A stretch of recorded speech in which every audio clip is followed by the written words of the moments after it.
Assalamualaikum warahmatullahi wabarakatuh. Salam Pramuka. Saya Rihadatul Aisyah dari Ambalan Dewi Arimbi, Kudep 1127-12124 akan menjelaskan beberapa materi-materi yang ada di Pramuka. Yang pertama, yaitu pengembaraan.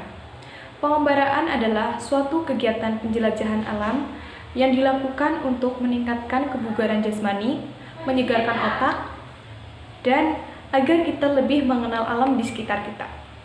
Tujuan pengembaraan adalah yang pertama, mendekatkan diri kepada Tuhan Yang Maha Esa, mengagumi dan mencintai tanah air kita sendiri, meningkatkan rasa disiplin dan tanggung jawab, dan mendapatkan kegembiraan dan kepuasan. Manfaatnya, meningkatkan keterampilan, mendapatkan kebugaran jasmani, membina ketahanan mental, dan mendapatkan kepuasan. Dan satu lagi manfaatnya yaitu menambah ilmu pengetahuan. Nah, peralatan yang digunakan pada saat pengembaraan ada ransel, pakaian perjalanan, pakaian tidur, peralatan sholat, peralatan makan, dan jaket. Yang kedua adalah sejarah desa. Di sini saya mengambil 2 desa, yaitu yang pertama Desa Kecepit dari Kecamatan Radu Dongkal, dan yang kedua Desa Watu Gajah dari Kecamatan Watu Kumpul. Yang pertama Desa Kecepit. Menurut Kepala Desa Kecepit, ada 2 versi sejarah tentang berdirinya Kecepit, yaitu yang pertama, karena Desa Kecepit berada di tengah-tengah 2 sungai, yaitu sebelah selatan Sungai Comal dan sebelah utara Sungai Torong. Nah, untuk versi yang kedua, itu memang cerita yang sudah berkembang di kalangan masyarakat desa. Dahulu kala, ada seorang sesepuh dari kerajaan Pajajaran yang bernama Sunan Kapitan. Pada saat itu, kerajaan Pajajaran dan kerajaan Majapahit sedang berperang. Namun, Sunan Kapitan melarikan diri dan dikejar oleh tentara Majapahit. Pada saat Sunan Kapitan sampai di dalam hutan, ternyata tentara dari Majapahit sudah tidak mengikutinya lagi. Dan sejak itu, Sunan Kapitan akhirnya pun menetap di hutan tersebut dan membukanya sebagai desa. Dan akhirnya, lama-kelamaan orang-orang pun ikut menetap di hutan tersebut dan akhirnya sekarang menjadi desa, yang biasa kita kenal dengan Desa Kecepit. Kenapa dinamakan Desa Kecepit? Dahulunya bukan Desa Kecepit namanya, namun Desa Kapitan. Tapi karena peleburan bahasa dari zaman ke zaman, akhirnya orang-orang lebih gampang menyebutnya dengan Desa Kecepit. Hal itu dibenarkan oleh warga yang tinggal di Desa Kecepit. Beliau menunjukkan makam Sunan Kapitan yang berada tidak jauh dari kantor kepala desa. Nah, yang kedua ada Desa Watu Gajah. Desa Watu Gajah itu salah satu desa di Kecamatan Watu Kumpul. Menurut sesepuh yang ada di Desa Watu Gajah, dahulunya ada seorang wali dan sahabat yang sedang bertirakat atau berjalan dari satu tempat ke tempat yang lain. Di tengah-tengah perjalanan, seorang sahabat melihat dari kejauhan seekor gajah. Namun, anggapan tersebut dibantah oleh wali karena beliau hanya melihat seonggok batu besar yang ada di tengah-tengah pesawahan. Akhirnya, mereka pun berdebat karena perbedaan pendapat.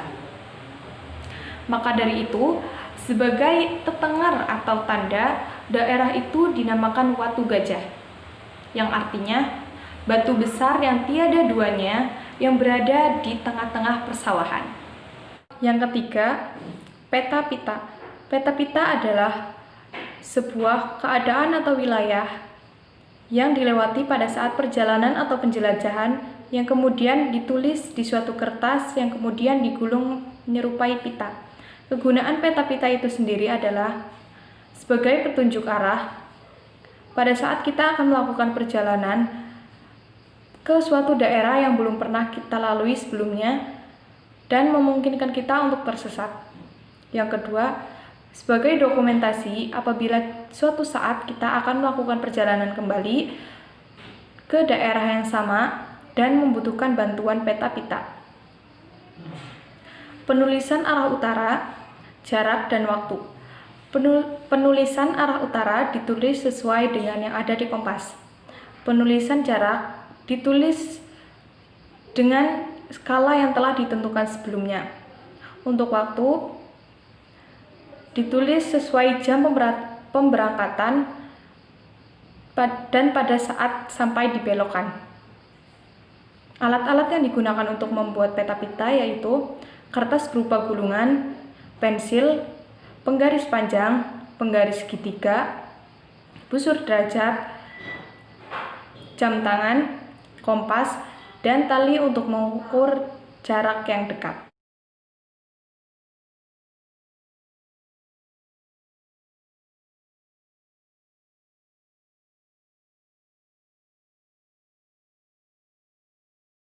Yang keempat, taksir tinggi.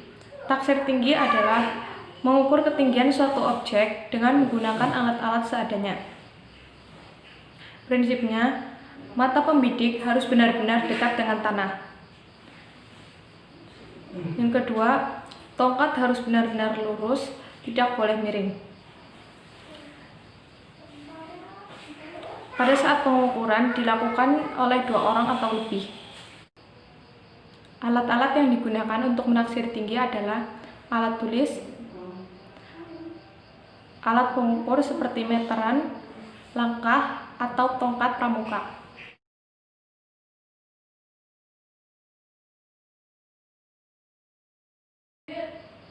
Yang kelima, kompas.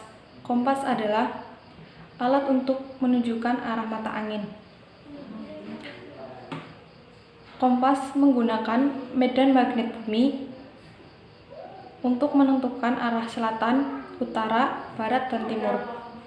Prinsip kerja kompas adalah adanya gaya tarik-menarik dari magnet bumi dan jarum kompas yang menggunakan magnet akan selalu mengarah ke utara dan selatan.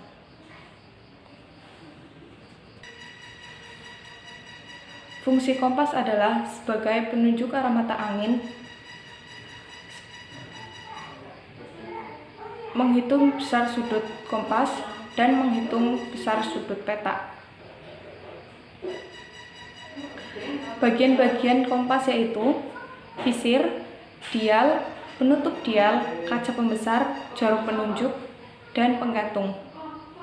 Macam-macam kompas yaitu kompas biasa, kompas bidik, kompas silva, dan kompas yang lainnya.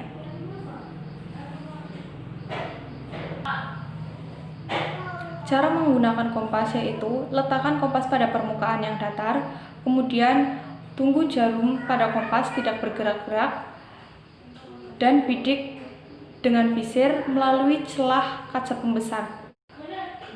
Cukup sekian dari saya. Apabila ada kesalahan, saya mohon maaf. Semoga video dan penjelasan dari saya dapat membantu banyak orang. Terima kasih. Wassalamualaikum warahmatullahi wabarakatuh. Salam Pramuka.